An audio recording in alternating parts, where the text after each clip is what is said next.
It began with barking, frantic, sharp, echoing across the forest like gunshots at dawn.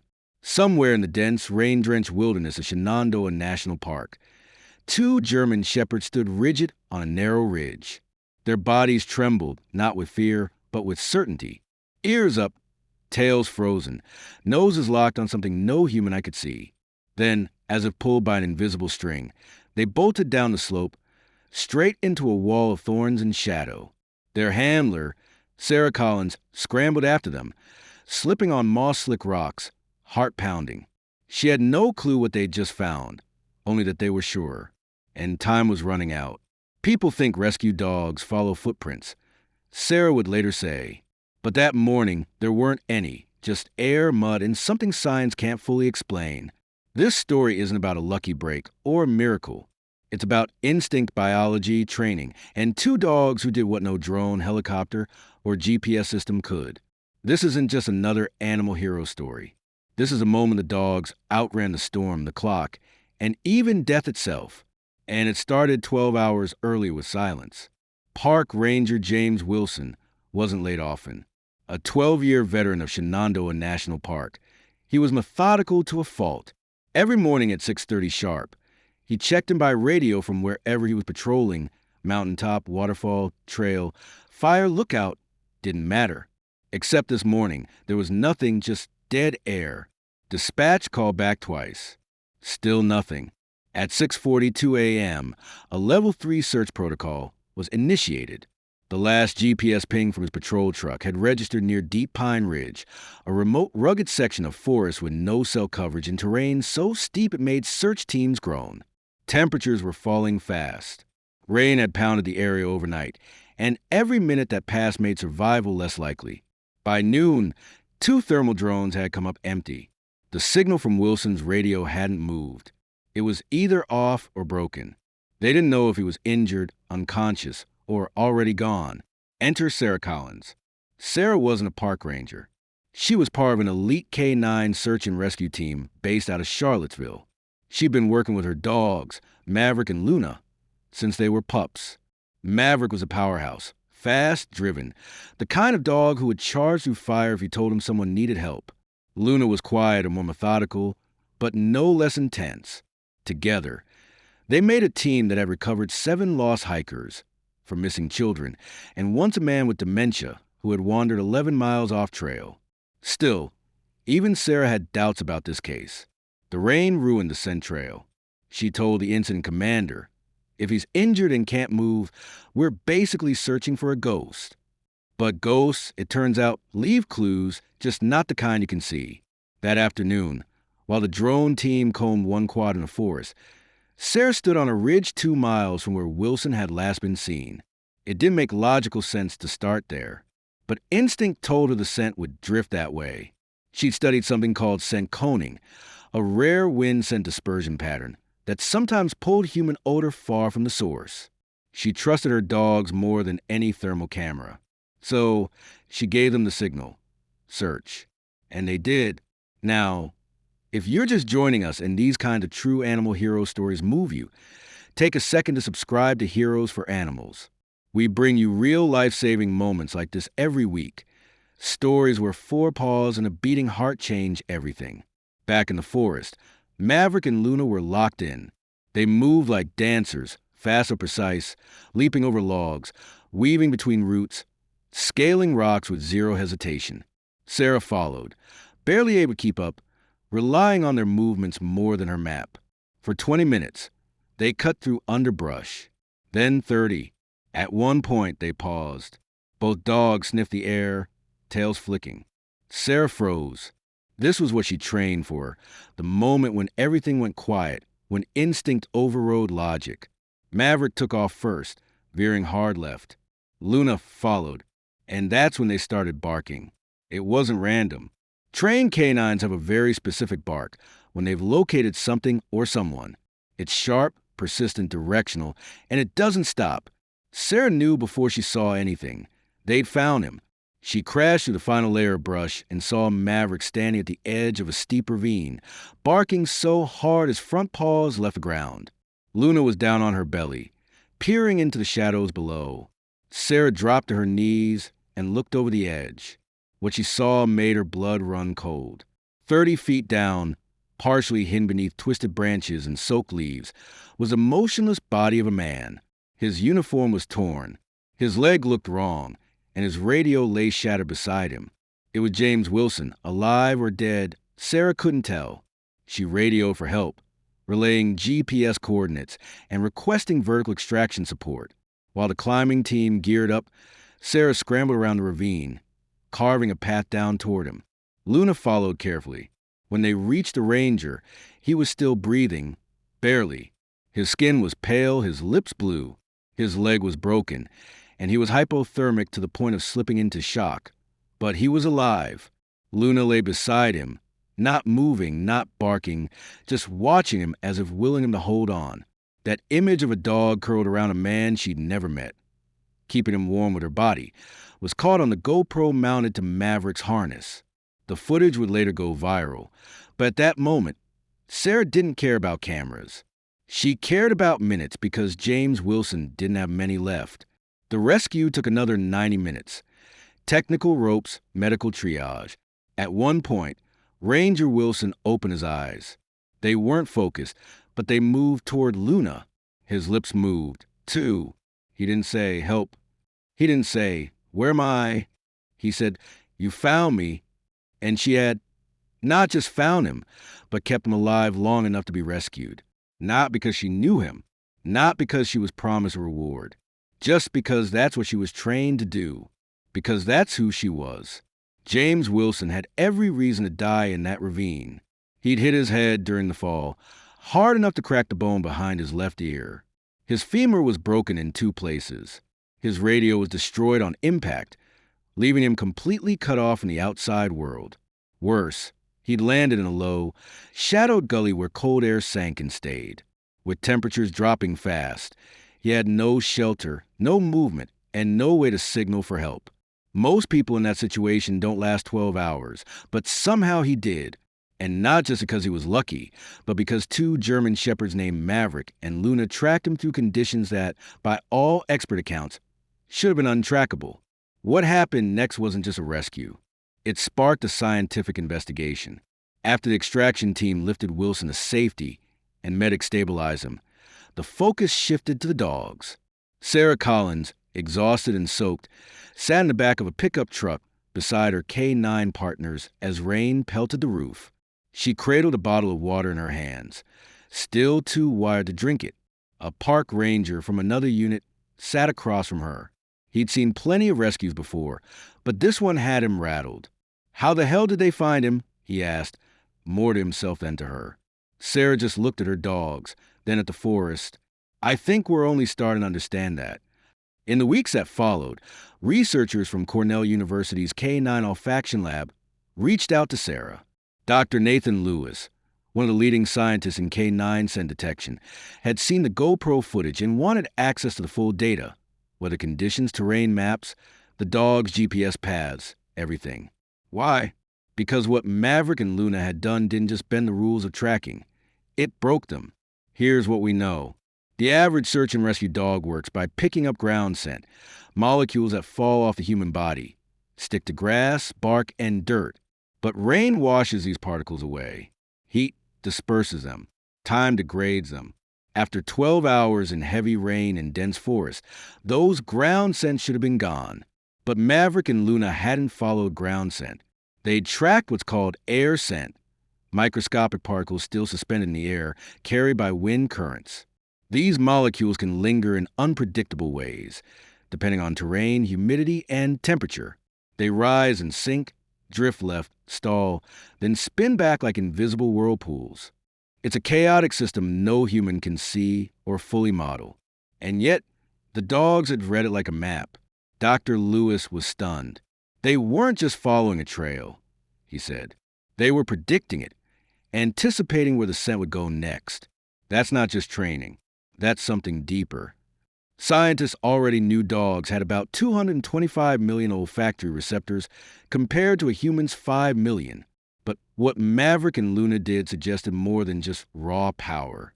It suggested computation, decision, intuition.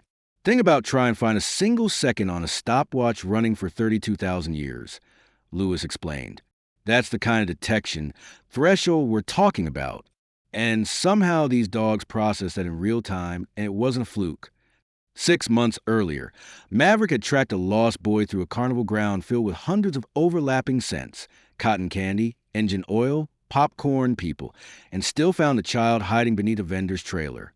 Luna once located an elderly woman with Alzheimer's who had wandered off into a cornfield, using scent molecules drifting over 400 yards in open wind. But this case was different: longer, wetter, colder, and far more dangerous.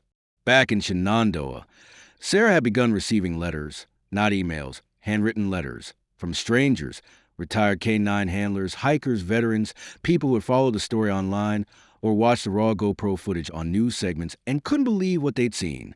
One letter came from a woman in Texas who'd lost her father in a remote hiking accident the year before. He hadn't been found for 9 days. "If someone had dogs like yours," she wrote, "maybe he'd still be here." Sarah kept every letter in a weatherproof box beside her training shed, not as trophies, but as reminders. Meanwhile, James Wilson recovered slowly. At the University of Virginia Medical Center, surgeons repaired the fracture in his leg and monitored his head injury. He didn't remember the fall. What he did remember was the cold, the loneliness, and the moment it ended. "Woke up and someone was breathing next to me," he recalled in an interview. "I thought maybe it was a bear at first, but then I saw eyes, gentle eyes, and I knew I was okay." He was talking about Luna. "She didn't bark. She didn't move. Just lay there beside me like it was her job to keep me alive." And in a way, it was. When Wilson was discharged weeks later, he asked to visit the dogs. Sarah met him at the K-9 training facility just outside Charlottesville. He wore a soft cast on one leg and moved slowly, using a cane. Maverick spotted him first and broke into a gallop. Luna trotted behind, reserved but alert. They both stopped a foot in front of Wilson, looked up, and wagged their tails. No barking, no jumping, just recognition. He sank to his knees and started crying. "They found me," he whispered. "They really found me." Sarah stood nearby, her hands in her jacket pockets. She didn't say anything. She didn't need to. Some moments don't need commentary, just silence. Today, Ranger Wilson volunteers with the K-9 unit on weekends, helping train new handlers. He reads weather data, sets up scent trails, and talks with new recruits about what it's like to be the one who needs saving. "I used to think of these dogs as assets," he says now, "but they're more than that. There's something we don't have a word for, guardians maybe, or guides, or just something better than us." Maverick and Luna have since worked 12 more cases. They found 9 more people: lost hikers, injured campers, a missing child who fell into a gully behind a campground. Each time, they showed the same urgency, the same quiet focus, the same refusal to quit. But they're aging. German shepherds in the field typically work 7 to 9 years before retiring. The pace is brutal. The terrain wears down their joints. Their eyes dim. Their muscles stiffen. Sarah watches them closely now, every day, for signs of fatigue. She knows the time is coming. When it does, Maverick and Luna won't be rehomed or forgotten. They'll stay with her. They'll live out their years as beloved family members, sleeping by the fire, chasing tennis balls instead of helicopters. And their legacy will live on, not just in training manuals or lab reports, but in lives. In Ranger Wilson, in the boy found beneath a trailer, in the letters from strangers who now believe a little more in the bond between human and dog. There's one final scene from that ravine that never made the news reports. After the rescue crew lifted Wilson out and Sarah was left alone to hike back to the staging area, she paused at the edge of the forest. Maverick trotted beside her, but Luna stayed behind, standing over the spot where Wilson had lain. She looked at Sarah, then looked down, then back at Sarah just once. Then she turned and followed. What was she thinking? We'll never know, but if you've ever loved a dog, you already understand. When Sarah Collins looks at Maverick and Luna, she doesn't see pets. She sees partners. She sees the miles they've run, the storms they've worked through, the lives they've pulled back from the edge of death. She sees the weight they carry silently, without complaint. And she sees the clock ticking because every working dog has a countdown built into their bones. And these two, they're more than halfway through it. I try not to think about it, she says, running her hand along Maverick's flank. But I feel it every time they slow down just a little. Maverick is 8 now. Luna is turning 9. In human years, they're middle-aged, still strong, still sharp. But Sarah knows the signs. The recovery time after each mission takes longer. Luna's joints stiffen on cold mornings. Maverick doesn't leap into the back of the truck anymore. He waits for Sarah to lower the ramp. They still train daily, still pass every scent test, every simulation. But Sarah's preparing them quietly for what comes next, retirement. That word sounds strange in her mouth, because for these dogs, work isn't just a job. It's identity, purpose, calling. They don't live for praise or treats. They live defined, she says. That's what lights them up. Sarah first met Maverick and Luna when they were 12 weeks old. Back then, they were all floppy paws, big ears, and clumsy bursts of energy. But even at that age, they showed promise. Trainers look for certain traits: focus, drive, environmental boldness. Some dogs shy away from loud noises, slick surfaces, or tight spaces. Those don't make it. Maverick never hesitated. Luna, while more cautious, showed remarkable problem-solving ability. She'd study a challenge for 10 seconds, then solve it with precision. Where Maverick charged ahead, Luna calculated. They were opposites, and they were perfect. Training began with simple games. Find the treat, locate the toy, chase the scent cone. Everything was play but strategic. The dogs weren't just being taught commands. They were being hardwired to think like hunters, to associate success with scent, to build mental maps of invisible trails. By 6 months, they could locate a hidden object across a football field.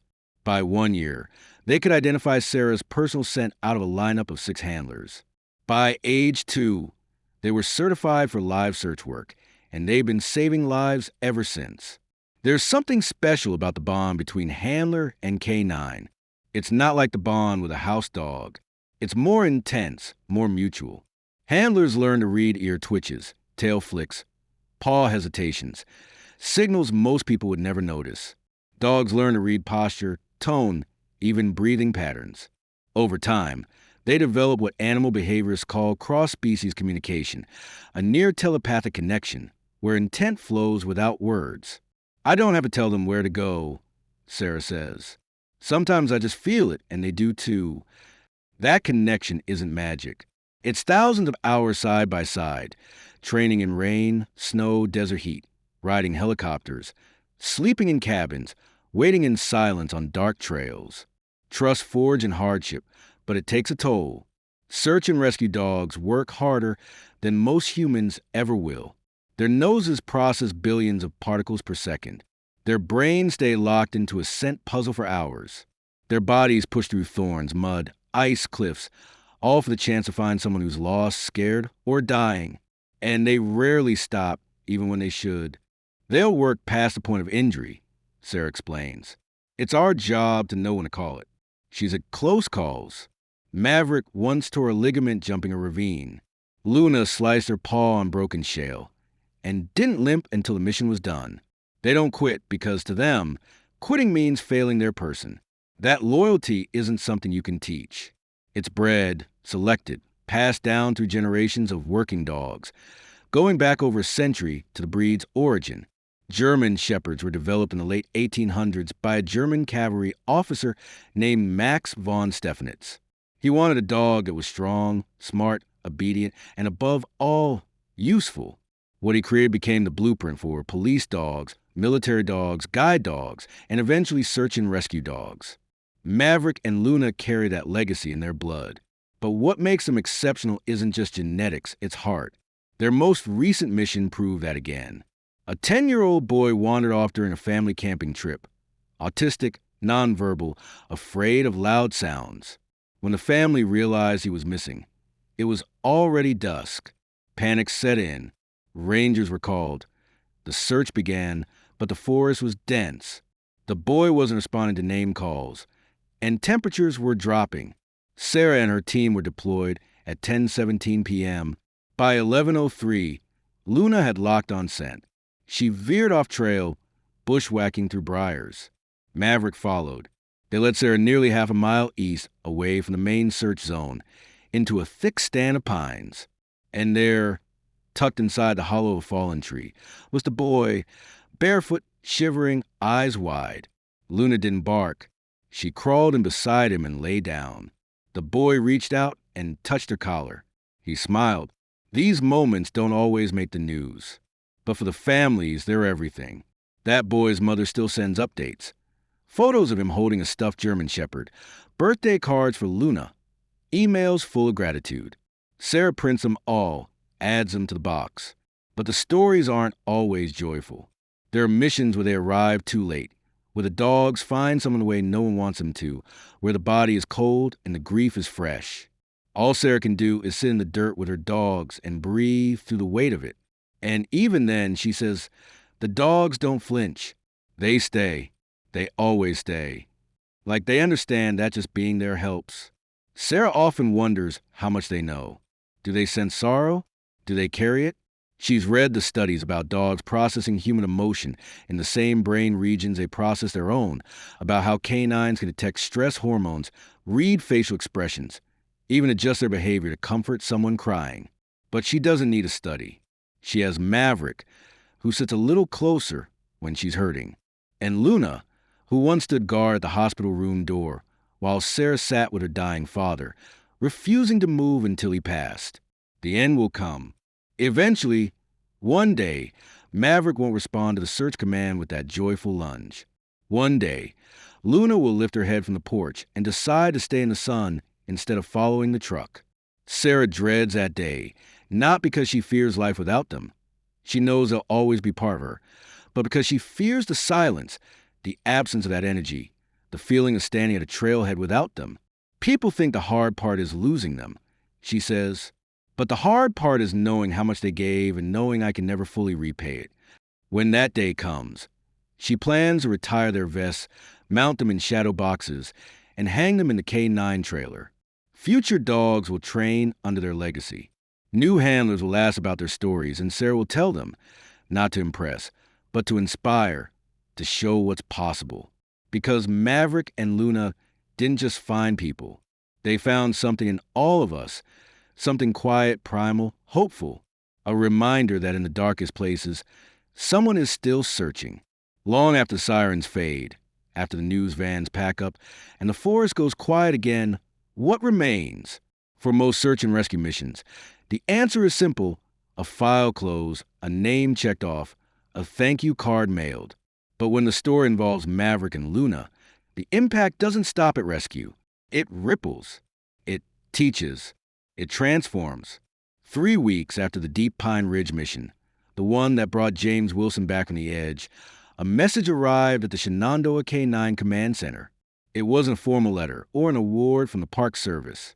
It was an email from a teacher in Arizona who'd seen the video of Maverick and Luna's rescue.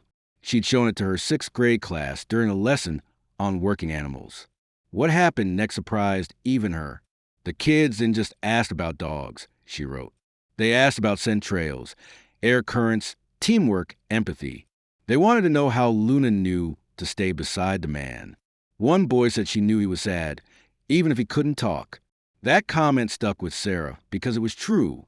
Luna had understood something no camera or algorithm could have picked up, and that instinct, unmeasurable, unteachable, was part of what made her extraordinary. It wasn't just training. It was hard. Stories like that began to appear more frequently. A search and rescue unit in Montana adopted Sarah's scent coning strategy after studying her team's movement logs. A paramedic school in Chicago added K9 rescue cases to their trauma response curriculum. A national outdoor supply chain ran a campaign donating booties and harnesses to volunteer K9 teams in high-risk parks. The Park Service took notice, too. 6 months after the rescue, the National Park Service launched a funding initiative to expand K9 units in under-resourced parks across the U.S. The pilot program, originally set for 3 dogs, was expanded to 12. Sarah was asked to help design the training framework. She hesitated at first. She didn't see herself as a teacher. She was a field person, boots in the mud, compass in hand. But when they asked her to speak at a conference in Colorado Springs, she said yes and brought Luna with her. I didn't know how to talk to a room full of officials and scientists, Sarah admitted later.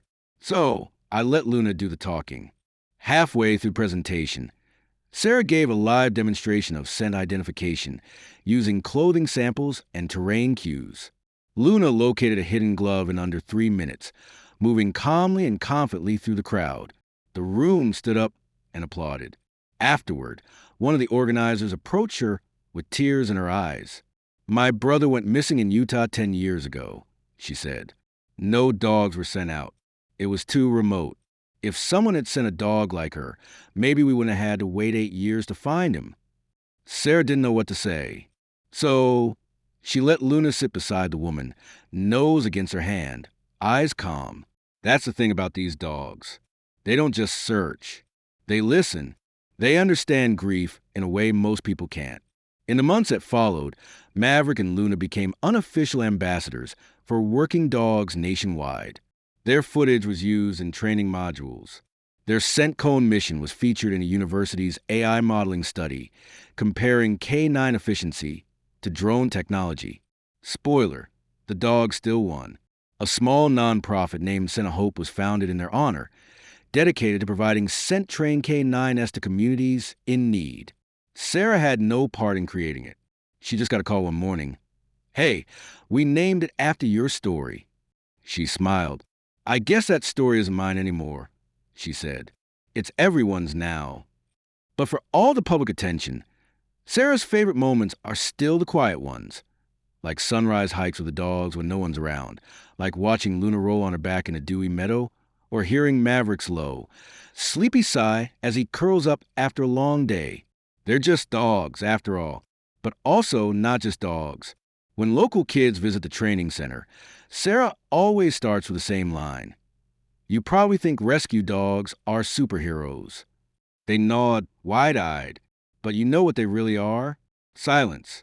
They're just dogs who never gave up, and whose humans never stopped listening.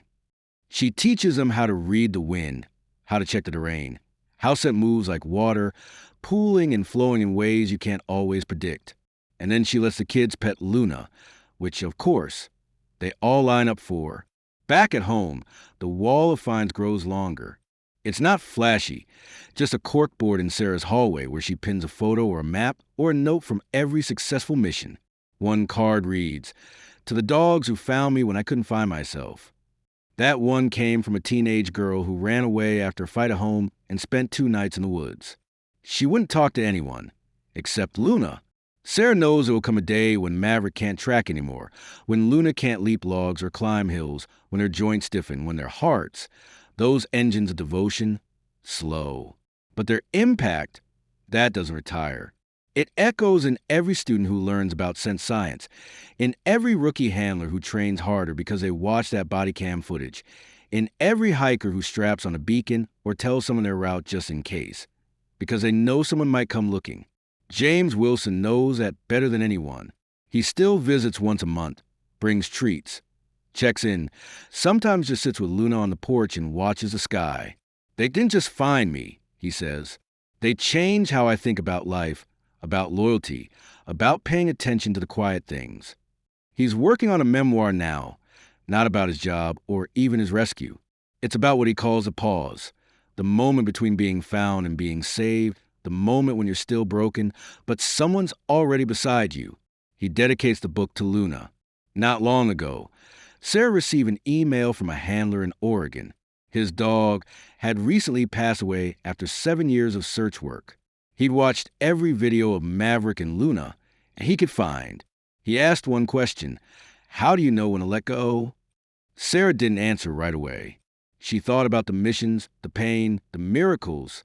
Then she wrote, "You don't let go, you let them live on. Every time you train, every time you search, every time you believe in what they taught you. The world is full of darkness, storms, accidents, fear, loss. But sometimes in that darkness, two shapes move through the trees, one black and tan, eyes forward, one sable, nose down, tail still. And somewhere up ahead, Someone is waiting to be found. It came quietly, like most endings do.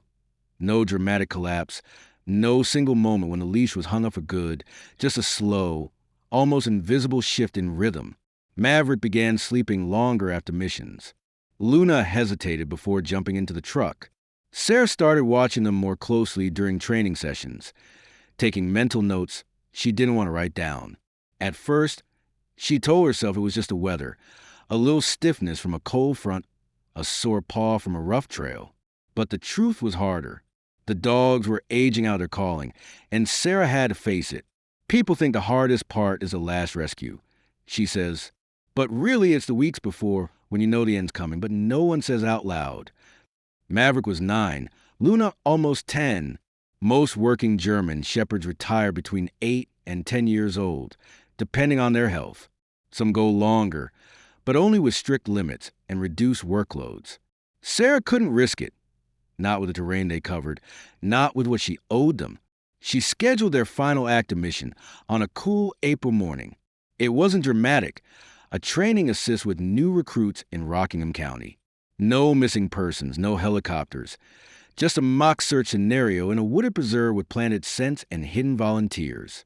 Maverick moved with his usual enthusiasm, tail high, nose sharp. Luna was methodical as always, quiet and intense. They completed the course in under 30 minutes, even beating one of the younger K9 pairs.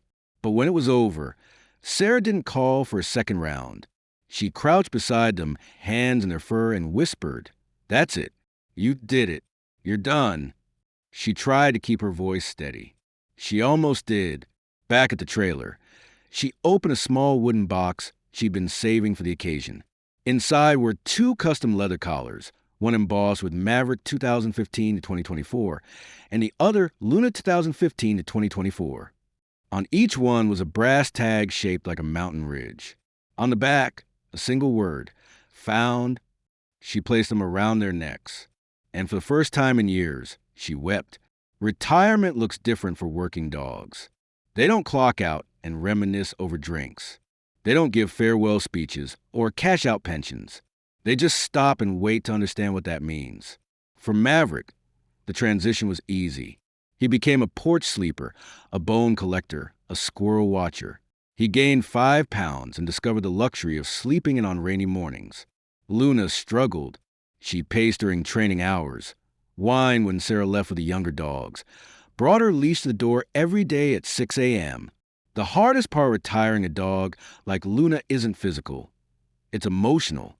She doesn't know what rest is, Sarah said. Her joy is in the job. And suddenly, the job's gone. So Sarah gave her a new one. She started taking Luna to the local VA center every Friday. At first, it was just a visit, a way to offer comfort to veterans dealing with PTSD or physical rehabilitation. But Luna quickly became something more. She learned to sit beside wheelchairs without being prompted. She nudged knees during tough therapy sessions. And one morning, when a Navy vet broke down in tears mid-sentence, Luna climbed gently onto the bed beside him and stayed. She's never been trained as a therapy dog, Sarah told the staff. They just smiled. She doesn't need the title. Meanwhile, Maverick found his new purpose on the home front. He became a mentor to a younger German shepherd pup named Scout, whom Sarah had recently begun training. Maverick didn't teach with barks or growls. He taught by doing. Scout watched him constantly, how he responded to commands, how he waited for signals, how he moved in silence through the woods. Sarah noticed, so did the rest of the team. "It's like he's passing the torch," one of the handlers said. And, in a way, he was. But retirement didn't erase the legacy of their work. Their story continued to ripple through the search and rescue community. Departments in 6 other states had adopted scent coning as part of their K9 protocol. Luna's behavior during the Wilson rescue, her decision to lie beside the injured man, was cited in new emotional response training for SAR dogs. Sarah was invited to co-author a chapter in a national K9 search and rescue training manual. It wasn't her comfort zone, but she said yes. One section of the manual is titled, "When They Know Before You Do."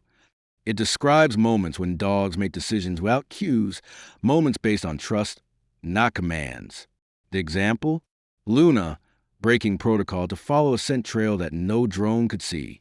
Sarah also began visiting schools more frequently. She spoke about responsibility, about commitment, about how love looks like 3 a.m. drills, pause salve after rough terrain, and trusting each other in silence. She always ended with the same message. They don't do this for glory. They do it for you. And that always landed, because every kid in the room had wanted to be found at some point, even if they'd never been lost. There's a photo Sarah keeps on her fridge. It's not from a rescue. It's a candid taken one summer evening by a neighbor. In it, Sarah sits on the back porch, barefoot, holding a beer. Luna's head rests on her lap. Maverick lies nearby, tongue out, watching fireflies. The caption is scribbled on the back in Sharpie. After everything, still home. James Wilson came by the house last fall. He brought a book, the finished manuscript of his memoir, The Pause. He dedicated it to the dog who didn't leave and the woman who followed. Sarah read it in 2 sittings, cried in both. At the end of the book, Wilson had written something that stayed with her. You never forget the sound of being found. It's been almost a year now since Maverick and Luna's last official mission. They still wake early, still run the fence line like they're checking perimeters, still look up when Sarah grabs her boots. But they don't bolt toward the truck. Not anymore. They wait until she says the words they know now. Not today, kids. You've done enough. And they have. They've done more than enough. They've searched when others gave up. They found when no one else could. They've stayed when staying mattered most. And in doing so, they've written a legacy in mud tracks, forest trails, and the quiet moments between life and death. What remains when the work stops? Love, memory, the shape of something bigger than mission reports or medals, the echo of a bark in the dark woods, the knowledge that somewhere out there, someone was brought home because 2 dogs refused to quit. And that echo, it never really fades. It just leads the way for the next ones. Spring came late to the Blue Ridge that year. The frost lingered longer than usual. The dogwood trees hesitated to bloom. And for Sarah Collins, every sunrise carried the quiet realization that her house was still not empty. Maverick still snored like a freight train by the fireplace, and Luna, ever alert, still followed her from room to room. But the rhythm of life had shifted. The call-outs were fewer. The rush to gear up had slowed. The barking that once meant we're on a mission now simply meant someone's at the door. The season of rescue had passed, but a new one was just beginning. Scout was 10 months old now, lean, fast, eager. The young German shepherd Sarah had taken on as a trainee was beginning to come into his own. He hadn't seen a real rescue yet, but his instincts were undeniable. He moved like Maverick. He waited like Luna. He had the drive, the focus, the quiet confidence that comes not just from genetics, but from being raised in the shadow of greatness. And that shadow was growing long. One afternoon, Sarah brought Scout to the training field behind the old ranger cabin where Maverick and Luna had first learned to track. It was early April. A light breeze carried the scent of damp leaves and wild onions. Maverick watched from the porch, head resting on his paws. Luna lay beside him, her eyes sharp, even if her body had slowed. Sarah crouched beside Scout and clipped on his harness. You ready? He didn't bark, just looked at her and waited. Good. The trail was a simple one, 500 yards, 1 curve, 2 scent articles. It was designed to build confidence, not challenge limits. Scout lowered his head and started. Sarah followed silently, her boots pressing soft prints into the mud. Scout paused at the edge of a stream, lifted his nose, then darted left. Sarah's breath caught. He was reading the air, just like Luna had done. And 10 seconds later, he found the hidden victim, a volunteer wearing a hoodie soaked in scent, and sat beside him, tail wagging gently. Sarah smiled. Attaboy. Back at the porch, Maverick stood and hobbled halfway down the steps. His hind legs weren't what they used to be, but he still wanted to see. Scout ran to him and dropped into a playful bow. Maverick just stared at him, then gave a single quiet bark. Sarah liked to believe it meant, well done. The training intensified that month. Scout learned to ride in helicopters without panic. to ignore gunshots and fireworks, to distinguish Sarah's scent from dozens of others. He began to respond to subtle cues, a flick of her hand, a shift in her weight, even a change in her breathing. Luna, too, had a role. She became the emotional anchor, helping Scout understand that search wasn't just about finding. It was about staying, about guarding, about knowing when someone needed more than just rescue. It was about compassion. In May, the team received a call from a neighboring county. A 72-year-old hiker had gone missing after taking a wrong turn on a poorly marked trail. Cell signal was non-existent. His last known location was 6 hours old. The sun was dropping. Sarah hesitated. Maverick couldn't go. Luna had retired. But Scout was ready. She loaded him into the truck and drove. The mission wasn't long. Scout locked onto the scent within 15 minutes. He worked calmly, cutting across a fern-covered slope, moving with confidence but not arrogance. He paused twice to confirm wind direction, then turned sharply and disappeared to a stand of pines. When Sarah caught up, he was sitting beside the missing man, tired, bruised, but alive. Scout didn't bark. He just waited like Luna. That night, back at home, Sarah poured herself a cup of coffee and stood on the porch as the dog slept behind her. Maverick let out a soft, satisfied grunt. Luna's chest rose and fell in deep, even breaths. Scout lay at the edge of the deck, head up, eyes on the woods, watching. Over the next few months, Scout joined 5 more searches. He found 2 lost hikers, a missing boy with Down syndrome, an injured trail runner, and one elderly woman with early-stage dementia who had wandered 3 miles off-path and curled up beneath a tree. Each time, he worked better, cleaner, more intuitively. Sarah never stopped missing the chaos of the early days, when Maverick and Luna were young, when the work felt endless, when every call was a new story waiting to unfold.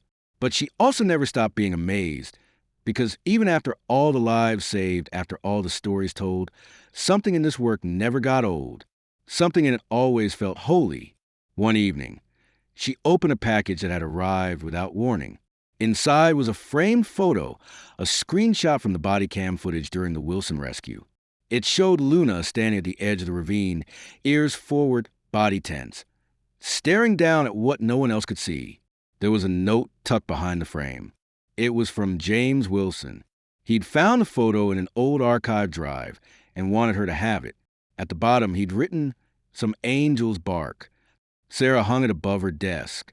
Beneath it, she placed the 2 leather collars, Maverick's and Luna's, on small wooden stands. Between them, she added Scout's first tag. It didn't say found yet, but someday it would. That summer, the Scent of Hope Foundation hosted its first national conference for K-9 rescue teams. Sarah was asked to give the keynote. She brought Scout with her. Maverick and Luna stayed home, older now, sleeping more, still chasing dreams in their sleep.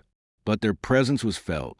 When Sarah stepped on stage, she paused before she spoke. She looked at the sea of uniforms, of leashes and vests and hopeful eyes, and she said, "If you're lucky, you'll get one dog in your life who changes everything." Then she smiled. "I got 2.